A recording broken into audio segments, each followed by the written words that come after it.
الحمد للہ وکفا سلام علی عبادہ الذین اصطفیٰ اما بعد۔ اللہ تعالیٰ کے حضور میں حاضری کے لیے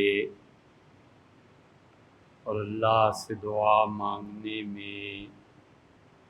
حضرت رسالت مآب صلی اللہ علیہ وسلم نے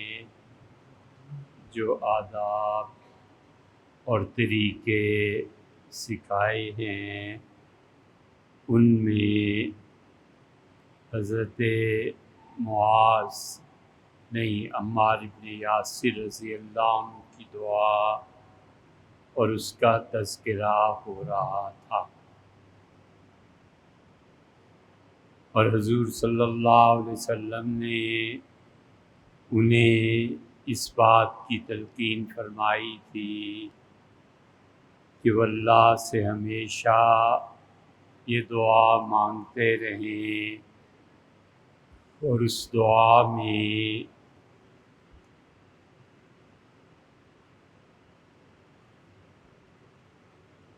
ایک بات وہ بھی ہے جو آپ نے خاص طور پہ فرمایا کہ اللہ سے یہ دعا مانگتے رہنا کہ اللہ جب میں فقر اور فاقے کی حالت میں ہوں تو بھی میں درمیان کی کیفیت میں رہوں، اور جب اے اللہ تو مجھے بہت زیادہ دے دے تو بھی میں اعتدال کی کیفیت میں رہوں۔ اللہ تعالیٰ جب کسی انسان پر انعام کرتا ہے اور اللہ اپنا فضل فرماتا ہے تو عام طور پہ انسان دو حالتوں میں رہتا ہے، یا تو اس انسان پہ شکر کی کیفیت طاری ہو جاتی ہے، اور شکر کی کیفیت میں مبالغہ انسان کو خراب باتوں کی طرف لے جاتا ہے، اور یا انسان گناہ کی کیفیت میں پڑ جاتا ہے، اور گناہ میں مبالغہ ایک الگ چیز ہے، لیکن گناہ میں سرکشی اس سے ہمیشہ بچنا چاہیے اور اللہ کی پناہ مانگنی چاہیے، اور ساری زندگی کے لیے ہمیشہ اعتدال کی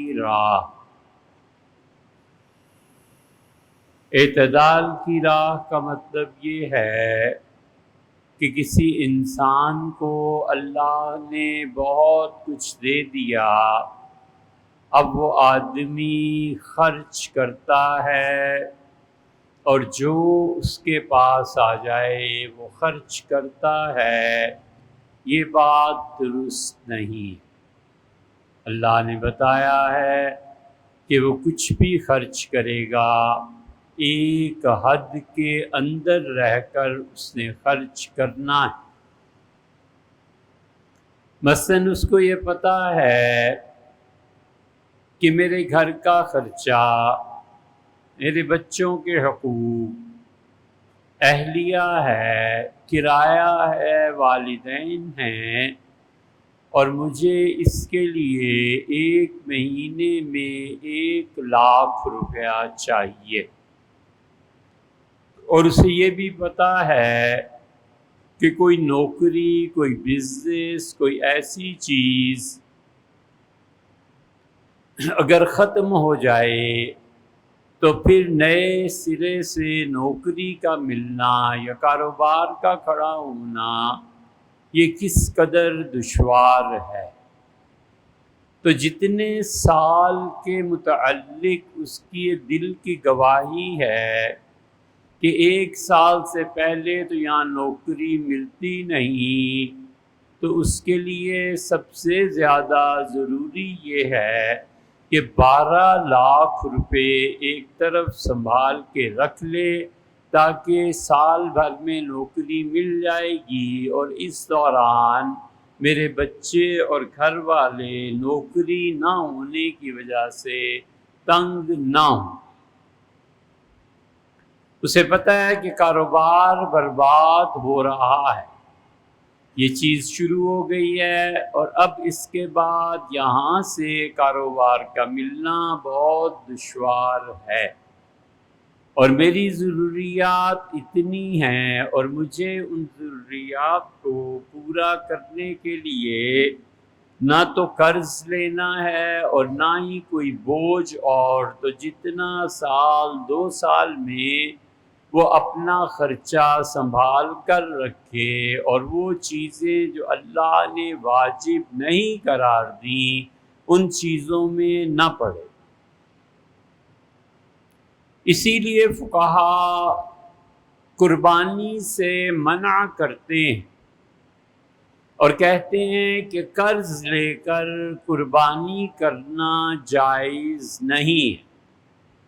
کہ اسے چاہیے پہلے اپنا قرضہ ادا کرے پھر قربانی دے، 100 مرتبہ دے، کسی کو کیا اعتراض ہے، لیکن وہ قرض لوگوں کا ادا نہ کرے اور ان کا مال پھنسا رہے، تو ایسی قربانی کو اللہ کے ہاں قبولیت نہیں ملتی۔ شریعت منع کرتی ہے کہ کسی انسان کی طبیعت کتنی ہی چاہتی ہے کہ وہ حج کر آئے، وہ عمرہ کر آئے، لیکن اس کے پاس پیسے نہیں ہیں، شریعت کہتی ہے کہ بالکل مانگنے کی اجازت ہی نہیں ہے۔ جو اپنے بیٹے سے کہے، بیٹی سے کہے، کسی سے کہ مجھے اتنا پیسہ دے دو اور میں حج کرے آؤں، عمرہ کرے آؤں، یہ سب باتیں شریعت نے نہیں سکھائیں۔ شریعت کہتی ہے حج جب فرض ہی نہیں ہے تو تم کیا کرنے جا رہے ہو، عمرہ فرض ہی نہیں ہے تو کیا کرنے جا رہے ہو۔ کچھ فقہا کہتے ہیں کہ اگر قرض لے کے فرض حج کر لے، جس کو یقین ہو کہ میں اس قرض کو ادا کر سکوں گا، فلاں پلاٹ میں نے بیچنا ہے، اب دیکھو کب وہ بکتا ہے، اور فلاں کام سے اتنے پیسے آنے ہیں اور میرے کاروبار سے اتنی رقم نکل آئے گی، تو وہ اجازت دیتے ہیں، لیکن کوئی فقیہ یہ نہیں کہتا کہ تمہارے ذمے قرض ہے اور قرض کی فکر کو چھوڑ کے تم حج کراؤ، کوئی اجازت نہیں دیتا۔ ڈر ہے کہ ایسا حج اللہ قبول ہی نہ کرے۔ وجہ اس کی یہ ہے کہ یہ چیزیں اعتدال سے ہٹی ہوئی ہیں۔ حج کے لیے مانگنا، سوال کرنا، ہاتھ کو پھیلانا، یہ خود کبیرہ گناہ ہے۔ تو اس لیے ایک آدمی وہ ہے کہ جو قرض کے لیے، ایک آدمی وہ ہے جو قربانی کرنا چاہتا ہے، ایک آدمی وہ ہے جو اپنی فکر نہیں کرتا اور دوسروں کی فکر کرتا ہے۔ فقہا نے اس کو منع لکھا ہے۔ وہ کہتے ہیں کہ کبھی کبھار جو کبھی ایسی صورت پیش آ جاتی ہے، وہ ایک الگ بات ہے کہ گھر میں اچھا سالن پک گیا، ہمسایوں نے مانگ لیا، چلو دے دیا، لیکن کوئی اس کی روٹین بنا لے اور اپنے بچے، اپنے گھر والے محروم رہیں اور دوسرے اس کے پیسے سے قرض پہ یا ویسے بھی اللہ تللے کرتے رہیں، فقہا ایسے کھانے کو حرام قرار دیتے ہیں۔ اس لیے رسالت میں آپ صلی اللہ علیہ وسلم نے سیدھی راہ بتلائی اور آپ نے فرمایا کہ القصد، درمیان کا راستہ اختیار کرو، فی الفقر والغنى، جب فقر و فاقہ آ جائے اس میں بھی، اور جب اللہ پیسہ دے دے اس میں بھی۔ اور یہی کیفیت خوشی میں طاری ہوتی ہے، اور خوشی میں طاری ایسی ہو جاتی ہے کہ وہ اپنے گھر کے ضروری چیزیں بھی، اپنا ضروری سرمایہ بھی لٹا بیٹھتا ہے، اور اللہ نے اس سے منع کیا ہے۔ اللہ نے فرمایا ہے کہ ایسے کام نہیں کرنے جب تک کہ اجتماعی طور پر ضروریات پیش نہ آ جائیں۔ ایک جگہ ہے جہاں مسجد بننی ہے، فقہا کہتے ہیں کہ کیا آخر تمہیں ایسی ضرورت ہے کہ مسجد بناؤ؟ وہاں پہ تعلیم نہیں ہے، تعلیم کا مرکز اچھا جو بچوں کی حفاظت کر سکے اور بچوں کے لیے اٹریکٹیو ہو، بچے آ کے پڑھیں، وہ پہلے اور مسجد بعد میں۔ وہ کہتے ہیں چھپر ڈال دو، نماز تو پڑھی جائے گی، تم نے کون سا مسجد میں 24 گھنٹے کو رہنا۔ اور یہاں تک کہ وہ کہتے ہیں کہ غریبوں کی بستی میں عالی شان مسجد بنانا منع ہے، اور امیروں کی سوسائٹی میں چھپر ڈال لینا عبادت کے لیے یہ بھی منع ہے۔ یہ ہے اعتدال کی بات۔ چاروں طرف کوٹھیاں ہیں، ایئر کنڈیشنز چل رہے ہیں، اعلیٰ سے اعلیٰ گاڑیاں ہیں، اور یہاں پر مسجد چھپر بنا دے، کوئی نماز پڑھنے نہیں آئے گا۔ تو کہے گا کہ میں تو پانی بھی 10 مرتبہ چھان کے پیتا ہوں، میری تو طبیعت خراب ہو جائے گی، بچے نہیں آئیں گے، وہ کہیں گے اتنی دھول ہوتی ہے، بارش ہو جائے تو ایک ہفتہ تک صفوں کی بو نہیں جاتی، ہم نہیں جاتے بھئی مسجد۔ فقہا نے کہا ایسے علاقوں میں جہاں بڑے لوگ نازک اندام یا وغیرہ وغیرہ رہتے ہیں، وہاں مسجد اسی طرح کی بنائی جائے گی جیسے گھر ہے، جیسی کوٹھیاں ہیں۔ وہ جس سٹینڈرڈ کا اپنا گھر بنائیں گے، اللہ کا گھر بھی اسی سٹینڈرڈ کا ہونا چاہیے۔ اور وہ کہتے ہیں یہ بھی نہیں ہو سکتا کہ غریبوں کی بستی ہے اور اس میں ایئر کنڈیشنڈ مسجدیں بنا دی جائیں، پانی کے بہت ٹھنڈا رکھنے کا اہتمام کر لیا جائے، بس کنویں سے جو نکل رہا ہے کافی ہے۔ وہ کہتے ہیں کہ اگر تم یہ کرو گے تو تمہاری مسجد دوپہر گرمیوں میں وہ پلیٹ فارم بن جائے گی، سارے چلے آئیں گے مسجد میں، اعتکاف کی نیت کرے یا نہ کرے، سونا اس غریب نے ضروری ہے کہ مسجد بڑی ٹھنڈی ہے اور بجلی کا بل ہوتا ہے تو ہو، نہیں ہوتا تو بجلی کاٹ جائیں، میں کہاں سے دوں؟ اس لیے شریعت کہتی ہے کہ نیکی میں بھی اعتدال ضروری ہے۔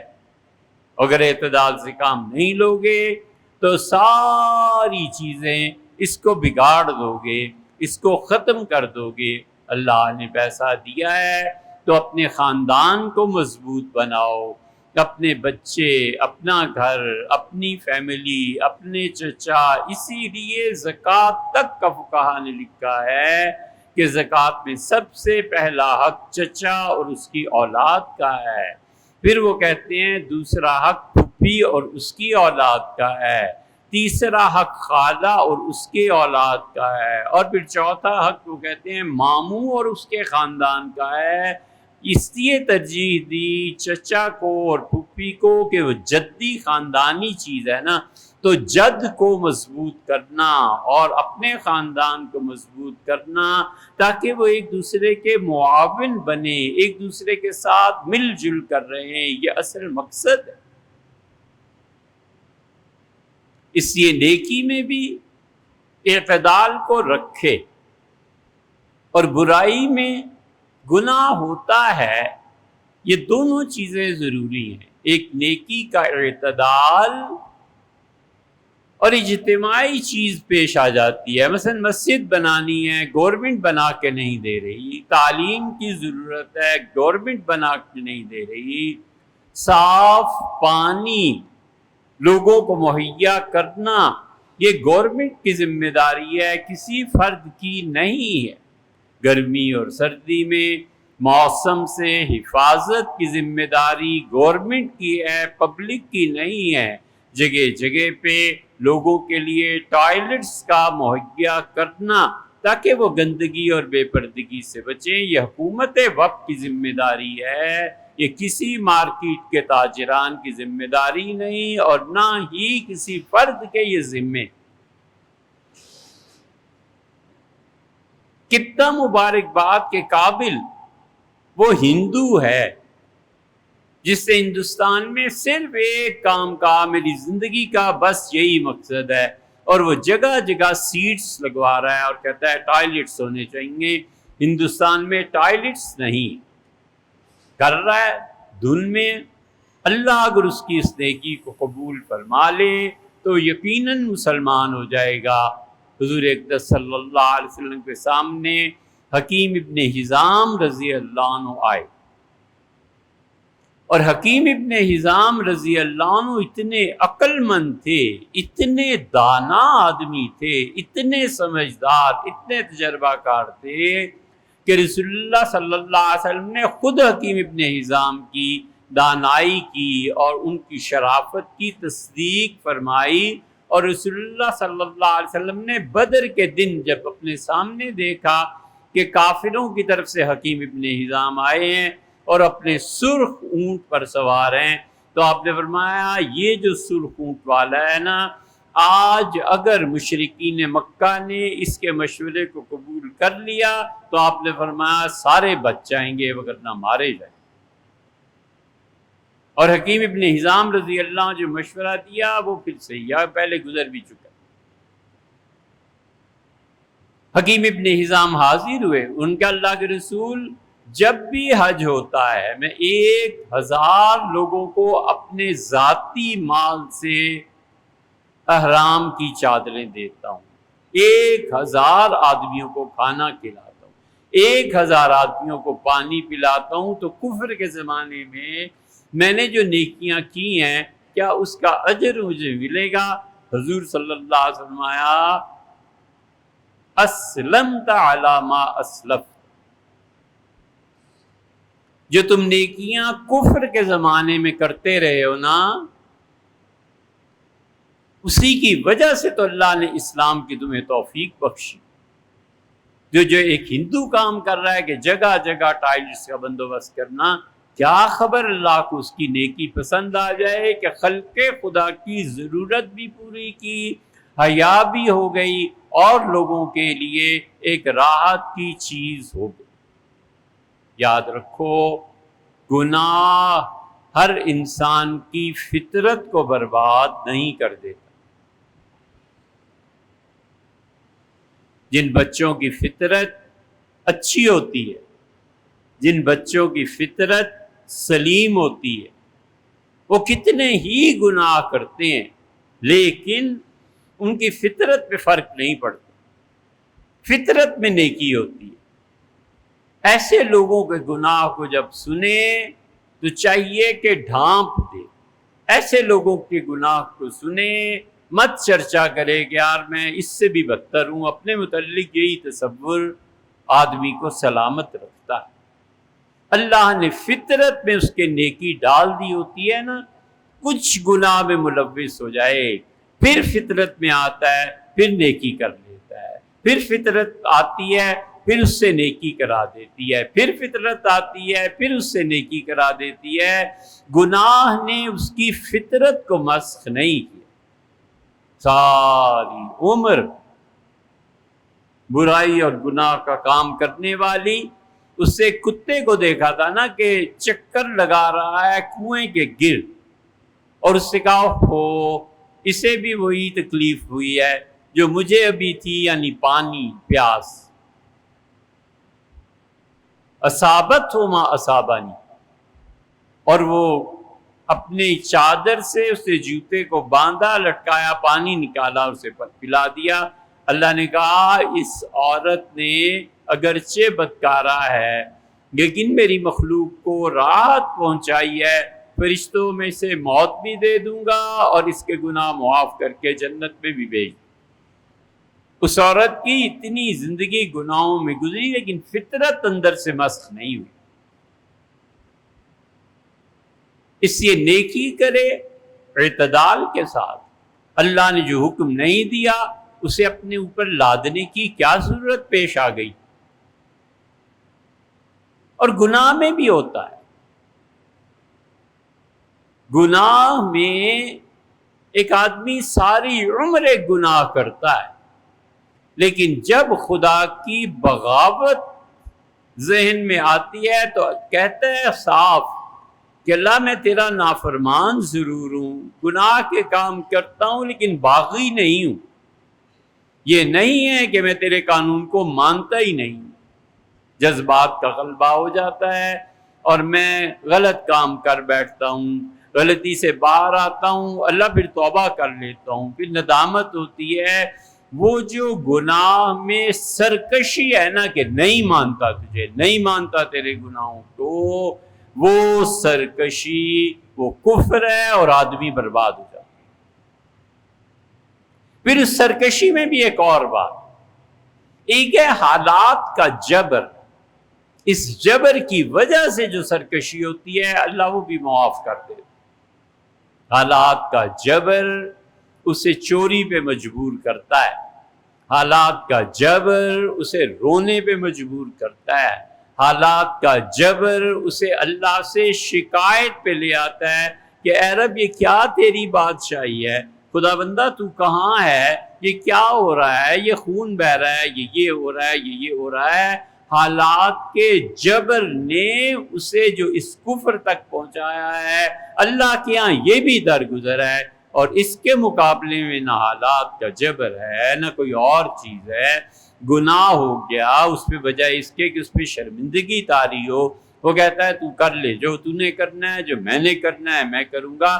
یہ سرکشی گناہ میں نہیں ہونی چاہیے۔ بس سارے شہر میں شراب بکتی ہے اور اسے پتہ ہے کہاں کہاں ملتی ہے، اور پیتا ہے اور پھر اللہ سے معافی مانگتا ہے۔ یہ سرکشی نہیں ہے، بغاوت نہیں ہے۔ اسی لیے رسول اللہ صلی اللہ علیہ وسلم نے کیا خوبصورت بات کہی، نبی کریم صلی اللہ علیہ وسلم نے فرمایا ایک شخص گناہ کرتا ہے پھر وہ رو دیتا ہے اللہ کے سامنے، تو اللہ فرماتے ہیں کہ علم عبدی ان لہ ربن، میرا بندہ جانتا ہے کہ کوئی تو ہے جو مجھے سزا دے سکتا ہے۔ علم عبدی ان لہ ربن، میرے بندے کو پتہ ہے نا کہ کوئی ہے جو مجھے پکڑ سکتا ہے، اسی وجہ سے دیکھو یہ گناہ سے پلٹ کے پھر میرے پاس آتا ہے، پھر میرے پاس آتا ہے۔ غفرت لہ، میں نے معاف کیا کیونکہ اس کے دل میں میرا خوف ہے۔ اسی کبھی گناہ میں سرکش نہ ہو اور نیکی میں اعتدال کو نہ چھوڑے۔ یہ زندگی کے بڑے قیمتی اصول ہیں۔ ہو گیا گناہ، کیا کرنا ہے؟ اللہ سے معافی مانگو، آگے چلو۔ ہر وقت اس گناہ کا تذکرہ، ہر وقت اس کو سوچنا ان چیزوں کا، اور جو چیزیں اللہ نے نیکی میں تمہارے ذمے نہیں لگائی ہیں، جو حکومت کی ذمہ داریاں ہیں وہ پوری کرے، وہ نہیں پورے کرتے حق مارتے ہیں لوگوں کا، اور ان حقوق میں اللہ کے ہاں پکڑ ہوگی، اور اللہ کسی کے عہدے سے کچھ متاثر نہیں ہوتا۔ جو ظلم ہے خدا کے ہاں اس کی قبر تاریک ہوگی، اور جو ظالم ہے اللہ اس کو سزا بھی دے گا، کیونکہ اس نے وہ عدل کا جو دن متعین کیا ہے وہ جانتا ہے کہ کس کے ساتھ کیا کرنا ہے۔ اس لیے ہم نے ابھی آپ سے عرض کیا نا کہ لوگوں کے لیے پانی کا مہیا کرنا اور لوگوں کے لیے سردی اور گرمی کے موسم کا تحفظ یہ حکومت کی ذمہ داری ہیں۔ سیدنا عمر رضی اللہ عنہ جب خلافت سنبھالی، اب ہم کہاں جائیں مثالیں ڈھونڈنے کے لیے؟ اپنے اصل ماخذ کی طرف رجوع کرنا پڑتا ہے کہ مسلمان کون ہوتے ہیں۔ امیر المومنین رضی اللہ عنہ نے فرمایا پوری مملکت میں ہر 2 میل کے فاصلے پہ ایک کنواں کھدوا، اور ہر 2 میل کے فاصلے پہ ایک مضبوط چھپر قائم کرو جسے ہوا اور آندیاں نہ اڑا سکیں۔ اس لیے ضروری ہے کہ 2 میل تک پانی، اسے کنواں بھی مل جائے پانی پی لے گا مسافر، اور 2 میل تک اسے سایہ مل جائے گا، کچھ دیر بیٹھ کے دم نکال لے گا سستا لے۔ وہ جانتے تھے کہ ان کی کیا ذمہ داری، اس حد تک خیال رکھتے تھے۔ اب یہ بات دونوں طرف، برائی کی طرف بھی لے جائی جا سکتی ہے اور اچھائی کی طرف بھی۔ انہوں نے کہا حج تمتع مت کرو، حج افراد کا کرو۔ آپ کو پتہ ہی ہے حج کی 3 قسمیں ہوتی، حج تمتع، افراد اور قران۔ امیر المومنین رضی اللہ عنہ نے فرمایا تمتع کا حج تم پر 5 دن اور راتیں ایسی گزارے گا، اور میں اگر تمہیں نہیں روکوں گا، میں اگر تمہیں منع نہیں کروں گا تو تمہارے جذبات غالب آ جائیں گے، اور عرفہ سے اگلے دن لوگ میرے پاس شکایت کے لے کے آئیں گے کہ یہ جو ان علاقوں میں جھاڑیاں ہیں، ان جھاڑیوں میں شوہر اور بیوی لیٹے ہوئے۔ کہا مت کرو زیادہ طویل اس چیز۔ وہ جانتے تھے نا، انہیں معلوم تھا کہ انسانی فطرت اور انسانی جذبات کس حد تک کنٹرول کیے جا سکتے ہیں اور کس حد تک نہیں کیے جا سکتے۔ اسی لیے وہ کہتے تھے لوگوں میرے پاس مت آؤ اپنے جھگڑے لے کے، عدالت جو فیصلہ کرے گی۔ کیا خوبصورت بات انہوں نے فرمائی، انہوں نے کہا عدالتی فیصلے لوگوں کے درمیان نفرت پیدا کرتے ہیں، اور یاد رکھو عدالتوں میں جانے سے آدمی فاسق، شدید گناہگار ہو جاتا ہے۔ اپنے خاندان کے بڑوں کو بٹھاؤ اور ان سے کہو کہ فیصلہ کر دیں، ہماری عدالتوں میں بھی نہ آؤ اور میرے پاس تو بالکل نہ آؤ، میں فیصلہ کر دوں گا اور پھر تم مجھے برا جانو۔ یہی معاشرے کے اصول کہ حکومتیں پانی کا، سائے کا، واش رومز کا، ان کا بندوبست کرے، مگر انہیں کوئی فرصت ہو تو پھر آپ ہم سے زیادہ جانتے ہیں کہ سیاستوں میں کیا ہوتا ہے۔ لیکن رسول اللہ صلی اللہ علیہ وسلم نے انہیں فرمایا تھا القصد، درمیان کی راہ اختیار کرنا، فی الشکر والغی، جب اللہ کا شکر ادا کرنا ہے اس میں بھی، اور جب اللہ تمہیں پیسہ دے دے اس پہ بھی۔ ہمیشہ اعتدال کا راستہ اختیار کرو، اعتدال سے نکلو گے تو مارے جاؤ، اعتدال سے نکلو گے تباہ ہو جاؤ۔ حضرت عمر رضی اللہ عنہ کا بیٹا ہے، گوشت کا بہت بڑا ٹکڑا اٹھا کے جا رہے ہیں عبداللہ، فرمایا عبداللہ کیا مہمان آئے ہیں؟ انہوں نے کہا نہیں حضرت مہمان تو کوئی نہیں۔ فرمایا سبحان اللہ، اتنا بڑا گوشت کا ٹکڑا یہ کس لیے ہے؟ اور پھر فرمایا ہفتے میں 2 دن سے زیادہ گوشت مت کھایا کرو، دل سخت ہو جاتا ہے۔ اب ان اقوام کو دیکھیں جو ہفتے میں کم سے کم بھی 20 مرتبہ تو گوشت کھاتے ہیں، دن بھی، رات بھی، ناشتہ بھی، قیمہ بھی، یہ بھی اور یہ بھی۔ پھر ان لوگوں کو، انسانوں کو ذبح کرنا کچھ مشکل، چنداں دشوار نہیں ہوتا، کیونکہ دل سخت ہو جاتا ہے۔ منع فرمایا، اور فرمایا ہفتے میں 2 بار سے زیادہ گوشت نہ کھاؤ، دل سخت ہو جاتا ہے۔